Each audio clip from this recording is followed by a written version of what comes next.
You're listening to the Foreign and International Medical Graduate Show, a podcast to inspire physicians in the process of immigration to the United States and access to graduate medical education. We create meaningful and helpful content that motivates medical students and doctors throughout the world, with the goal of creating a community that supports itself and gives feedback to each other, that stays updated with the most recent tips and advice on how to make it in America and become a successful resident or fellow in the speciality of your dreams. Dr. Alonso Osorio is board certified and residency trained in both emergency and family medicine and will be bringing you 20 years of his personal experiences, struggles, and motivation. We'll be chatting with people like you to talk about the lessons they've learned along their personal path, how to make an impact, and how we can all benefit from it. Also, we'll analyse the current resources available and how to benefit from them. Thanks for joining us. Please enjoy the show. Hello, superstars. Welcome back to the Foreign and International Medical Graduate Podcast. We have good news. We're in the process of rebranding. We're looking towards building a whole new website, so don't be afraid or surprised about the fact that you might be searching at the normal website address that is fmg-imgcast.com, and you might be redirected to Osorio MD, www.osoriomd.com. And that's going to be probably happening within the next few months. We're going to have a more dynamic, more responsive website. And there is many more goodness to come. As you guys are aware, we just finished with episode number 33 with Mr. Greg Siskin, that he was very kind of coming to the show and has had a remarkable amount of downloads. So remember, don't forget to visit Siskin and Susser at visalaw.com. They can help you with all your immigration needs, specifically those that have difficulties with J1s, or even if you're in the process of getting an H1B. He's going to be available for you right there. He's extremely knowledgeable. And if he's not Mr. Siskin, he has a huge team of attorneys that will be able to help you. So go to his website and schedule a consultation. And we're back with Dr. Daniela Rodriguez again. We're going to wrap it up with a series of residency interviewing skills. And this is going to be episode number 34. Dr. Rodriguez, welcome back. Hi, Dr. Osorio. Thank you. Thank you for postponing our meeting yesterday. I had a sudden last-minute shift that I had to go and cover, and during these days, I've been working my butt off. I probably worked 15 days out of the last 13 days, and it has not been busy, and I've been trying to bring hosts here and there in between Daniela and them, and I'm going to try to kind of wrap up the series of interviewing skills with Dr. Rodriguez. As she said earlier, we're going to focus for the next 2 episodes on answering the most common questions that you guys are going to be facing during the interviewing process. So we're going to play a game today. Dr. Daniela Rodriguez is going to be the residency program director, or a resident, or someone very important on that side of the pond, and I'm going to be the interviewee. And remember, guys, by no means I'm an expert, but this is just a suggestion on how I would answer several questions based on my personal experience, having gone through several, match processes. It took me 4 times to get around it, but I know Dr. Daniela Rodriguez and I have been working really hard at providing good material for you, and we have gotten a lot of good feedback. The last one, Dr. Rodriguez, had about 400 downloads and comments. I know. How do you feel about that? Super happy, because it means that we are helping a lot of people. Well, I could share a lot of information and share my experience with them. So I'm really happy about that. It's awesome. So guys, before we get started, I want to just give you a structure that most of the American interviewees use to answer most of the most common questions. And it's called the STAR, STAR, like a star interview method that enables you to answer in a more proper way. So to break it down really quick, the acronym STAR stands for S for situation. In that case, you have to set the scene or the environment and give some necessary details for your example. T stands for task, that is describing what your responsibility was in certain situations. Action means that explain exactly what steps you took to address it.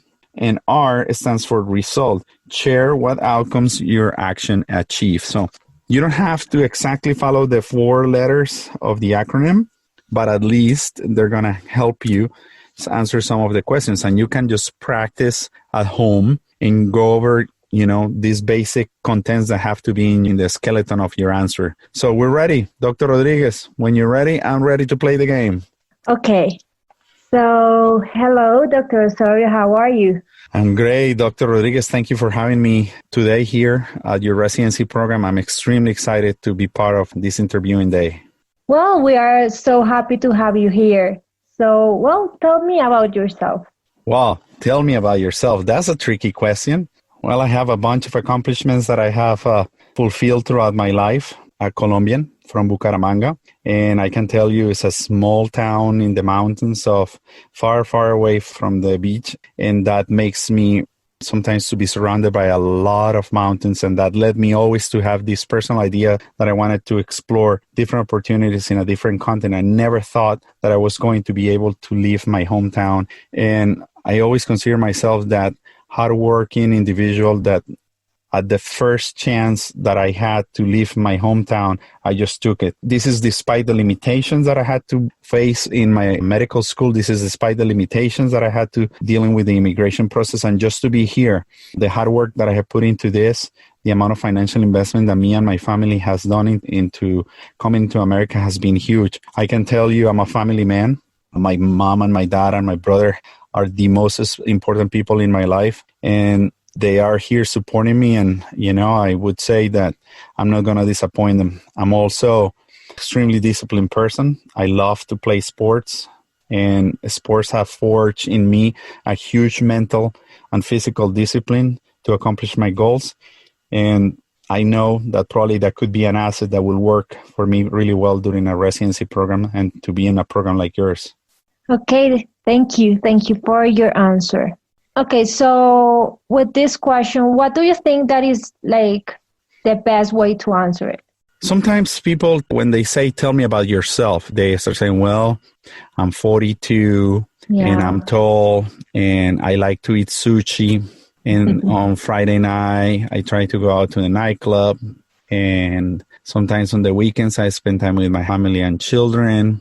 But I don't know, when I'm bored, I just like to sit down and just play video games at home. And so the people really don't focus on themselves. And really what they want to know is how much you know yourself and how much insight you have into your personality. Because I would say that it's so easy to talk about other people and it's so hard to speak about yourself.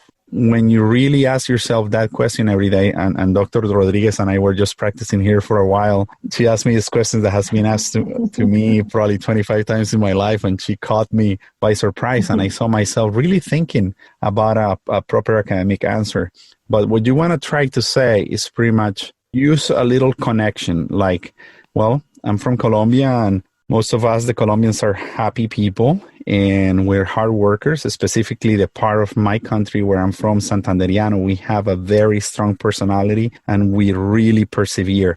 And I think that really forged in me many, many, many years ago. And along with the support of my family, because I consider myself a family guy, that has played a significant role. So being a family guy, being a hard worker is leading me to be here in the United States. So they want you to try to speak about you and to kind of uncover what else you have to offer, that you're just not a blank stare. And, we don't want to really hear about, like, I have 3 cats and a beautiful house and I have an apartment on the beach. Nobody cares about your car, And also they don't want you to talk about your CV, right? Because they already read your CV. So they want you to know, like, more about you, like, besides your CV. Also, what is important to take into account, guys, don't forget about the eye contact, to be confident, and to practice nonverbal communication skills. Yeah. Absolutely. So specifically in the very first few minutes of the interview, I would say posture has to be straight. You cannot be hunched over. You cannot have a frown in your face. You cannot look angry. And make sure that you're looking directly in the eyes to the interviewee. And while he's saying that, try to have a very gentle smile, not a smirk, which is a little kind of tweaking of the mouth, neither a huge, like, creepy smile, but something that you're following, and nod the head back and forth very gently, acknowledging that whatever the patient is asking, you're understanding it. And briefly, if you have the chance, interrupt, say little words like, yes, I understand, I see, I'm following you, oh, correct, I do agree, yes. Yeah. Those little things probably keep the engagement. And keep your hands out of your pockets. Obviously, try to keep the hands over the desk. Avoid putting your elbows forward over the desk, or just keep your hands on top of your little folder or, the little carpet that you might bring, and just put your hands over your lap so they can see them, and try to hold them gently without too much pressure. Because if you put too much pressure on your hands, that means that you're tense. But also, if you're feeling shaky, just remember once in a while to take a gentle, small, slow, deep breath in and breathe out, especially before you answer. That will give you a little bit of time to really come up with a more thoughtful answer. Yeah, that's important also. You can take a little bit of time to think also what you are going to answer. Okay, so let's continue. What are your strengths? What are my strengths? Well, I can tell you I'm always on time. I love to be on time. I wake up early. I make arrangements the night before to be here early on. So for me, being on time is one of the most significant strengths. I also love to be always well-dressed, professionally, well-shaven and clean for my patients. I also think I'm a great communicator. I think despite my accent, my communications skills are great. I'm a team player as well. And having had played tennis and soccer growing up, I think I have the opportunity both to be a great team player, but I can also run individually really, really well. And I'm humble. I'm a really humble guy. I know that I already went through a residency program in family medicine, but I surely rapidly recognized that if I wanted to come back and do a second residency program here with you guys in emergency medicine, I have to understand that I will be back to be an intern. So being humble is going to be crucial. Specifically, I saw in your roster that many of your attendings in the program are really young, and, I might be remarkably older than they are, and probably I could say that I could have more years of experience, but definitely not experience in a field of a specialty that is completely different than family medicine. So to summarize, I'm humble. I love to be on time. I love my personal hygiene. I care very much about that. And I'm a team player. Okay. So it's important that you prepare your answers, that you also some specific examples. You can have 2 or 3 examples. And also, you need to know what they are looking for. So you have to do a research about the program before you go to the interview. So you can fit your answer what they are looking for. Very good point. Cool, doctor. What else do you think? These are tricky. It's not until we really kind of go over those that we're still realizing that these are the things that we're going to be dealing with. Yeah. This is an awesome exercise. What are your weaknesses? That's a tough one, doctor. My weaknesses. I would say that I invest myself so much with patients emotionally. Even if it's a small, short interaction, I give all my best and I provide the best medical care. But if something bad happens to my patients, I really take it to heart. And I would say that I will have to learn to probably understand how to distance myself without being an icy type of personality. I would say that if a patient goes down or the family is feeling down, I really break down emotionally. And over the years, I have gotten better and better, but sometimes it's really tough. And I would say for me, one weakness is sometimes understanding the American humor.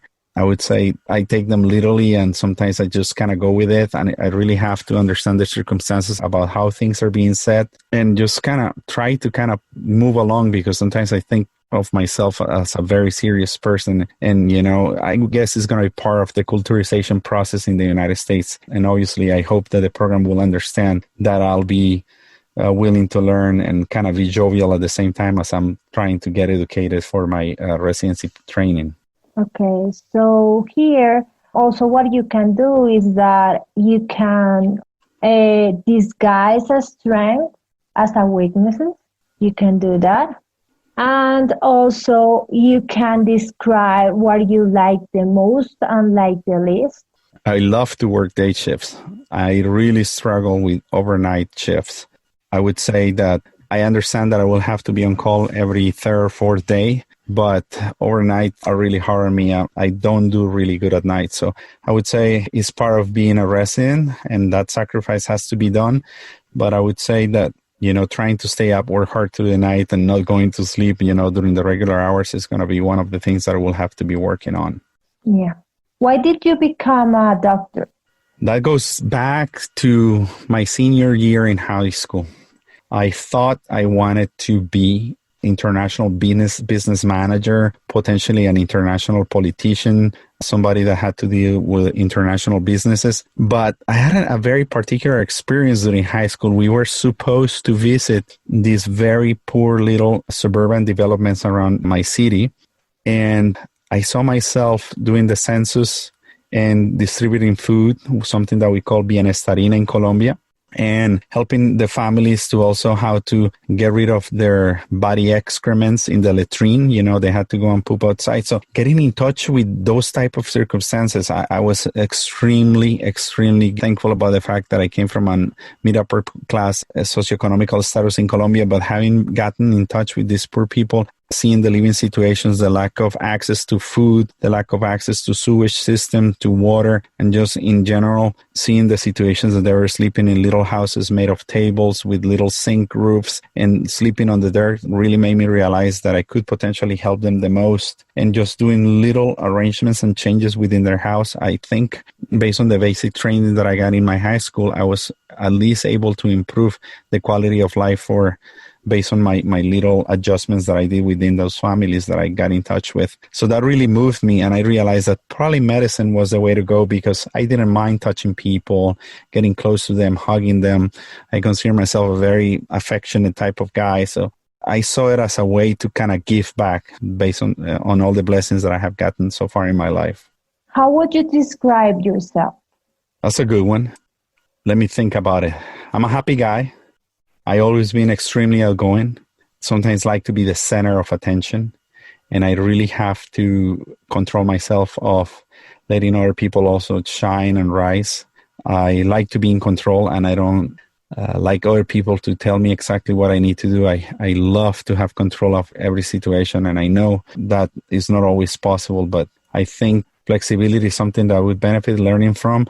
But I would say that being so strict, it comes from the significant physical discipline that I had to put in time and commitment as I grew up playing competitive tennis and being a professional tennis player. That type of discipline allowed me to become a go-getter. So I say I'm a hard worker, happy person that loves to be the center of attention, and I'm a great communicator. I love to talk, as you can tell.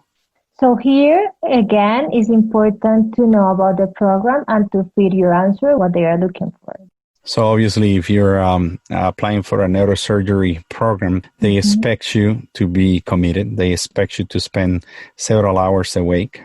If you're going to be a pediatrician, they want you to be a great communicator. If you're going to be a family physician, the same thing. They also want you to be good with kids and how do you feel about potentially interacting with children. If you're going into surgery, obviously they want to know that you have excellent manual dexterity skills, fine motor skills are your thing, and potentially saying that you realize that you wanted to be a surgeon because your hand motor skills were phenomenal when you were playing hockey in high school or things like that. So you want to try to make a connection in between the specialty that you're going into with the type of personality that you have, because, to be a surgeon, you need to be tough. Usually, if you're a very jovial, happy person, they're not looking for Hello Kitty necessarily. These people that go into surgery, they have to be a little bit of on the antisocial type of personality sometimes because they're going to cut into people, So it's hard sometimes for them to establish patient rapport and connection. They're going to be technicians. They're going to be performing a task on you. So, I'm not saying be an asshole, but they're looking for certain personality profile that is resilient, that can fight during adversity, that is able to thrive under pressure, that is able to receive criticism and not crying or doubling over, Those little things are extremely crucial. What would you bring to the program?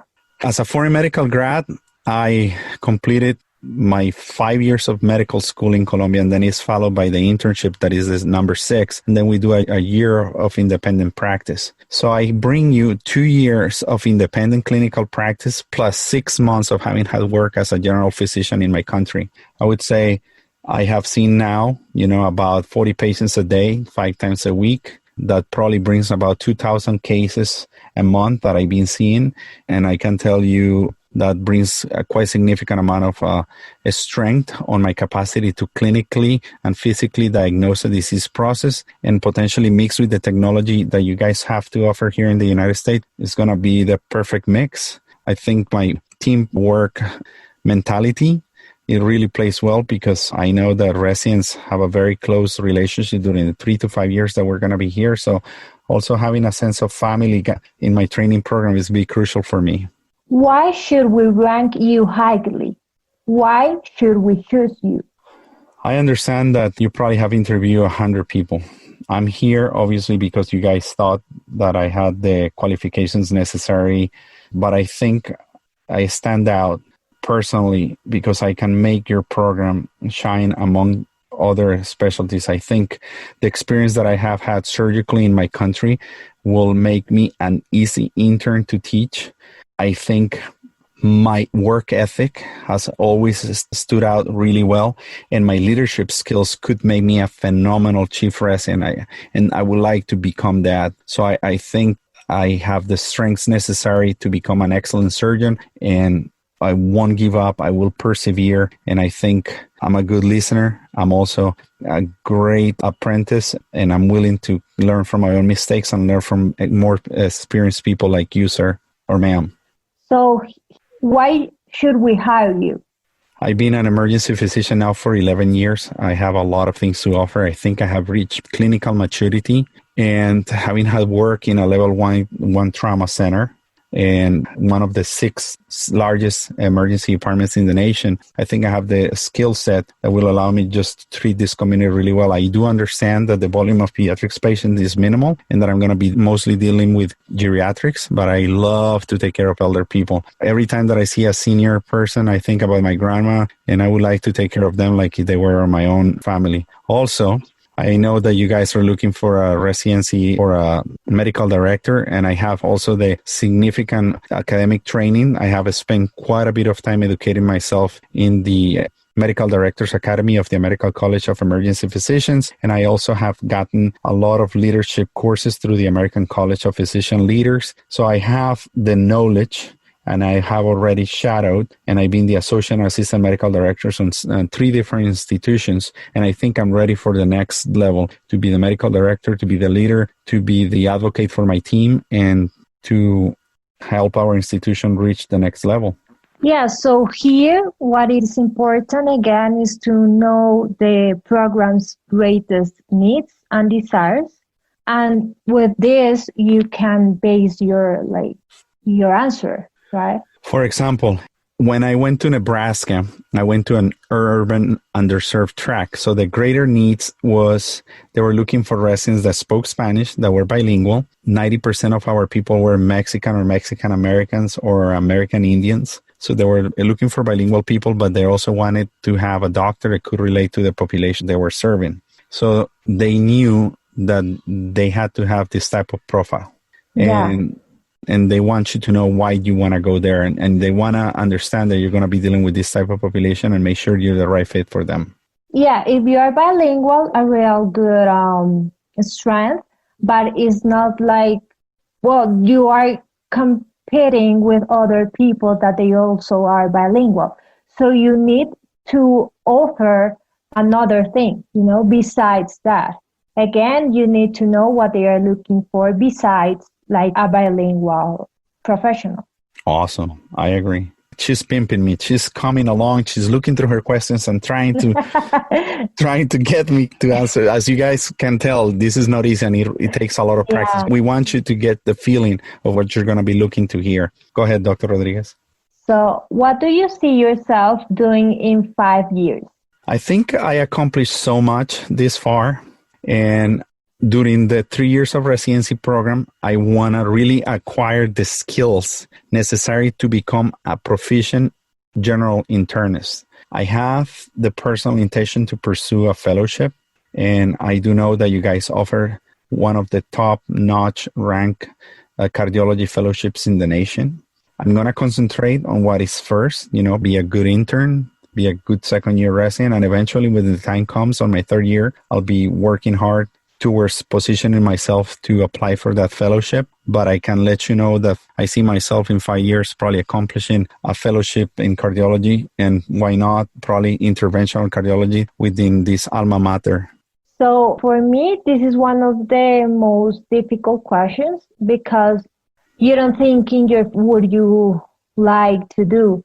When they ask me that question for the first time, so you need to prepare your answers and you need to know what you want. Also, other thing is that cardiology, but in that host have cardiology, so that's not a good idea. So also you to know the strength of the program and which fellowship they offer. Correct. You really need to know if they might ask you, have you thought about doing a fellowship? Why do you want to be part of this program? Is my dream. To be here is my dream, and the fact that you guys offer me an interview, one of the most ecstatic moments of my life. When I opened that email and I saw that I was invited to be here in one of my top choices, I was completely thrilled. I know that it's going to be hard to submit myself to be here for 3 to 5 years in this extremely cold weather of the northeast part of the United States, but you're going to have on me an extremely passionate person. I'm so devoted to this institution, and I know so much of what you guys have accomplished through your 100 years of being in this community. And I completely align myself with the mission, the vision that this hospital has to serve their communities, and also is the greatest place to be to get the education that I want. Yes, so with this, what they want to know is if you did your homework, because you really did a good research. Correct. For example, I told them I knew about the mission and the vision. So if you're going to talk about the mission and the vision, that is going to be probably somewhere in the main entrance of the hospital, you want to know exactly what it is, because they say, oh, really? You know about our mission and the vision. Can you tell us more about that? And what is it? And you'll be, I don't know, but I think I agree with it. Yeah, you can make a research in the website. If you don't find enough information, you can email the program and they will give you information. And also you can go to Frida and to look for information. I'm going to tell you something particular, and this seems to be rather stupid, but the hospital where I'm currently working is a Catholic faith-based hospital. It means that they follow the Catholic Church commandments and is run by some nuns. So in the past, one of my colleagues spoke about where to get an abortion and how much will be the price for an abortion.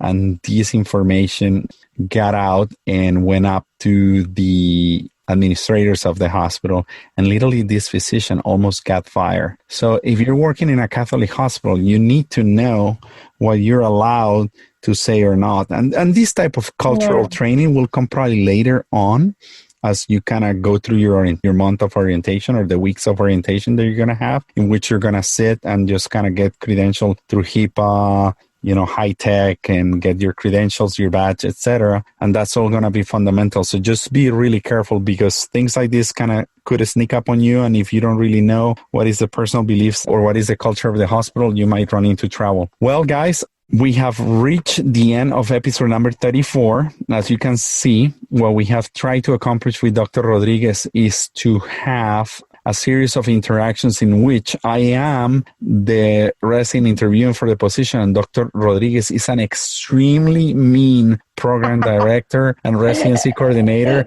and she's a very nasty and harsh senior resident in the program that she runs. So having said that, we had a lot of fun, and we're going to do one more, because I know that there is a lot of common questions that we would like you to kind of get some insight, but this is the type of interaction that you guys are going to be dealing with. And remember, we just heard from Dr. Correa on the episode before Mr. Siskin. He said that most likely all the programs will be moving towards Zoom or Skype-based interviews. Right now, for example, Dr. Rodriguez, I think the lighting, the background, I can see your eyes, I can see your face. The background where you're sitting is remarkably professional, and also the quality of the video is quite good. So I would say I like the posture of your hands. You've been extremely dynamic. You've been putting yourself in front of the camera and back and forth. So all that has been phenomenal. So remember, it's not going to be probably a live interview for the 2020 interviewing process. And Dr. Rodriguez, I wish you luck with your process, and we're getting there. So having said that, we're going to meet you soon in the next episode number 35. Dr. Rodriguez and I will come back to play the role of residency director and interviewee. Thank you for playing this game, Dr. Rodriguez. It's been fun. Okay. You make me nervous, by the way. Hey, guys, thanks for listening. So download the next episode so you can listen into this phenomenal game that we're playing, and we're going to answer a few more questions for you. Thank you for listening. Bye, guys. Thank you again.